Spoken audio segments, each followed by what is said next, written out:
Halo teman-teman semuanya, saya Muhammad Hanafi dari Prodi Manajemen Fakultas Pendidikan Ekonomi dan Bisnis Universitas Pendidikan Indonesia dengan NIM 2304045. Nah, pada kesempatan video kali ini saya akan membahas mengenai transfer pricing sebagai bentuk pemenuhan tugas dari mata kuliah akuntansi manajemen.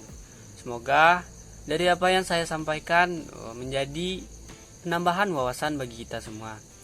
Nah, pada pembahasan kali ini terdapat 3 poin penting yang akan dibahas. Yang pertama ialah apa saja pengertian dari transfer pricing. Kemudian yang kedua, tujuan serta faktor-faktor yang mempengaruhi dari transfer pricing. Dan yang ketiga ialah metode-metode apa saja yang digunakan dalam transfer pricing. Nah, untuk itu mari kita simak video ini sampai selesai. Nah, masuk pada poin pembahasan yang pertama. Apa sih pengertian dari transfer pricing? Di sini saya akan menjelaskan bahwa transfer pricing itu dapat diartikan sebagai nilai atau harga jual khusus yang dipakai dalam pertukaran antar divisional untuk mencatat pendapatan divisi penjual atau selling division dan biaya divisi pembeli atau buying division. Nah, dilihat dari aspek perpajakan, bahwa pengertian transfer pricing adalah harga yang dibebankan oleh suatu perusahaan atas barang, jasa, dan harta tak berwujud kepada perusahaan yang mempunyai hubungan istimewa atau yang telah terafiliasi. Berdasarkan jangkauan teritorial operasi perusahaan, transfer pricing juga dapat dikelompokkan dalam transfer pricing domestik dan transfer pricing multinasional. Transfer pricing domestik adalah harga transfer barang atau jasa antar badan satu grup perusahaan atau antar divisi dalam satu perusahaan dalam satu wilayah kedaulatan negara. Sedangkan transfer pricing multinasional itu berkenaan dengan transaksi antar divisi dalam satu unit hukum atau antar unit hukum dalam satu kesatuan ekonomi yang meliputi berbagai wilayah kedaulatan negara. Jadi dapat dikatakan bahwa merupakan harga yang ditetapkan oleh divisi penjual kepada divisi pembeli dalam suatu perusahaan yang sama. Sedangkan transfer pricing sendiri itu merupakan pengertiannya ialah harga dari sebuah transfer itu. Baik teman-teman semuanya, di sini kita masuk kepada poin pembahasan yang kedua, yaitu tujuan serta faktor-faktor yang mempengaruhi dari transfer pricing tersebut. Nah, beberapa tujuan yang ingin dicapai dalam rangka aplikasi transfer pricing, baik itu bagi perusahaan domestik maupun bagi perusahaan multinasional adalah antara lain, yang pertama ialah evaluasi kinerja, yang artinya mengukur hasil operasi setiap unit. Yang kedua, motivasi manajemen, yang artinya penyusunan orientasi produksi dan laba pada semua unit. Yang ketiga, pengendalian harga untuk lebih merefleksikan cost dan margin yang seharusnya diterima dari langganan yang penetapan harganya optimal. Yang keempat, ialah pengendalian pasar untuk mengamankan posisi kompetitif perusahaan. Harga transfer atau transfer pricing seharusnya membantu mencapai strategi dan tujuan perusahaan dan sesuai dengan struktur organisasi perusahaan. Secara khusus bahwa transfer pricing seharusnya itu mendukung kesesuaian tujuan dan tingkat usaha yang dari manajemen puncak. Subunit yang menjual produk atau jasa seharusnya dimotivasi untuk menurunkan biaya mereka.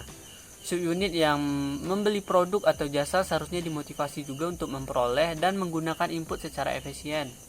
Transfer pricing seharusnya juga membantu manajemen puncak mengevaluasi kinerja dari subunit individual dan manajer mereka. Jika manajemen puncak mendukung tingkat desentralisasi yang tinggi, harga transfer seharusnya mendukung tingkat otonomi subunit yang tinggi dalam pengambilan keputusan. Ini berarti bahwa manajemen subunit yang ingin memaksimalkan laba operasi dari subunit seharusnya memiliki kebebasan untuk melakukan transaksi. Nah, transfer pricing sendiri secara umum itu disebabkan oleh faktor-faktor seperti biaya tarif dan pajak dan perhitungan penilaian perbandingan. Peluang keuntungan perusahaan bisa ditingkatkan dengan menetapkan harga pengiriman untuk memindahkan keuntungan dari anak perusahaan yang berlokasi di negara-negara berpajak tinggi ke anak perusahaan yang berlokasi di negara-negara berpajak rendah. Kemudian dapat dilihat dari tarif barang impor juga mempengaruhi kebijakan penetapan harga transfer kepada perusahaan multinasional. Sebagai contoh, sebuah perusahaan itu mengekspor barang kepada cabang perusahaannya yang berdomisili sebuah negara bertarif tinggi. itu bisa mengurangi tarifnya dengan menekan harga barang dagangannya yang dikirim ke sana. Kemudian harga transfer antar perusahaan itu mendorong manajer untuk mengambil keputusan yang dapat memaksimalkan keuntungan dan sesuai dengan target umum perusahaan. Jadi ini semua kembali lagi kepada konsep dasar untuk memaksimalkan keuntungan. Baik, masuk kepada poin yang pembahasan ketiga teman-teman, yaitu mengenai metode transfer pricing. Nah, pada metode yang pertama ialah Comparable Uncontrolled Price Method atau disingkat CUPM. Nah, pada metode tersebut itu perbandingan harga antara pihak yang independen. Metode penentuan harga transfer yang dilakukan dengan membandingkan harga dalam transaksi yang dilakukan antara pihak yang mempunyai hubungan istimewa atau yang telah terafiliasi tadi dengan harga dalam transaksi yang dilakukan antara pihak-pihak yang tidak mempunyai hubungan istimewa dalam kondisi atau keadaan yang sebanding. Nah, dalam menggunakan metode ini, tujuan utamanya itu ialah menentukan harga transfer yang adil antara divisi manufaktur dan divisi distribusi dengan membandingkan harga yang mereka tetapkan dengan harga yang diterapkan dalam transaksi antara pihak yang independen dalam suatu situasi yang serupa. Nah, sebagai contoh kasus, misalkan perusahaan X merupakan divisi manufaktur yang memproduksi komponen elektronik kemudian dijual kepada divisi distribusi untuk dijual kepada pelanggan eksternal dan internal. Langkah pertamanya ialah mencari transaksi yang setara antara dua pihak independen. Misalnya perusahaan X tadi dapat mencari harga jual yang digunakan oleh produsen komponen elektronik itu kepada distributor independen. Nah, kita identifikasi misalkan perusahaan X ini memastikan bahwa produk dan pasar yang dibandingkan itu mirip dengan produk pasar yang dihadapi di divisinya. Kemudian produk itu harus serupa dalam hal kualitas, spesifikasi, karakteristik lainnya, serta pasar juga harus serupa dalam hal kondisi persaingan yang permintaan. Nah, kemungkinan pada penyesuaiannya itu transaksi antara pihak yang independen mungkin tidak sepenuhnya sebanding dengan transaksi internal perusahaan X tersebut. Nah, oleh karena itu, penyesuaian harus dilakukan untuk memperhitungkan perbedaan yang signifikan. Penyesuaian ini dapat berupa penyesuaian harga, volume, atau kondisi lainnya agar transaksi internal itu mencerminkan kondisi pasar yang sebanding. Penetapan harga transfer. Setelah melakukan penyesuaian, itu perusahaan X dapat menentukan harga transfer yang adil antara divisi manufaktur dan distribusi, yang seharusnya itu mencerminkan harga yang emang dapat diterapkan dalam transaksi pihak independen dalam situasi yang serupa. Nah, masuk kepada metode yang kedua, yaitu metode cost plus method atau CPM. Nah, pengertiannya itu ialah harga pasar wajar yang ditentukan dengan menambahkan tingkat laba kotor wajar yang diperoleh serta sama dari transaksi dengan pihak yang tidak mempunyai hubungan istimewa atau tingkat laba kotor wajar yang diperoleh perusahaan dari transaksi-transaksi sebanding dengan pihak yang tidak mempunyai hubungan istimewa pada harga pokok penjualan yang telah sesuai dengan prinsip kewajaran dan kelaziman usaha. Kita contoh kasuskan apabila perusahaan ABC itu memiliki dua divisi, yaitu divisi produksi yang memproduksi perangkat lunak dan divisi penjualan itu bertanggung jawab untuk menjual perangkat lunak tersebut ke pelanggan eksternal dan internal. Nah, kita akumulasikan bahwa biaya produksi per unit itu $100, kemudian tingkat laba kotor wajar yang diperoleh dari transaksi dengan pihak yang tidak mempunyai hubungan istimewa ialah 20%. Nah, dari biaya produksi. Jadi langkah-langkahnya itu yang pertama ialah tentukan tingkat laba kotor, kemudian ditambahkan ke biaya produksi. Misalkan tingkat laba kotor wajar ya ada 20% dari biaya produksi, 20% dikali $100 itu $20 per unit.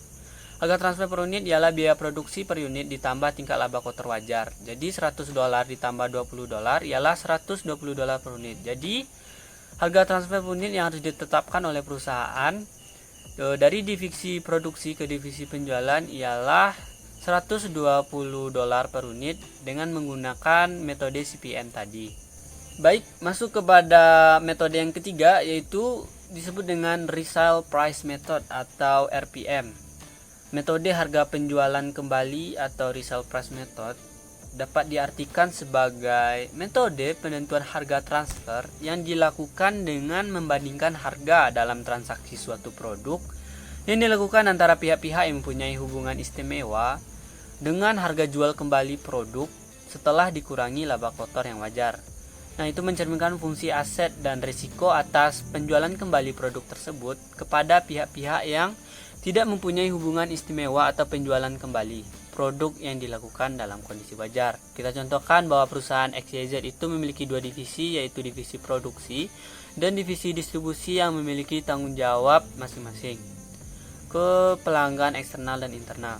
Kita akumulasikan bahwa harga jual eksternal produk itu seharga $200 per unit margin dengan keuntungan itu sebesar 30% dari harga jual eksternal. Jadi, pertama kita tentukan margin keuntungan yang dianggap wajar.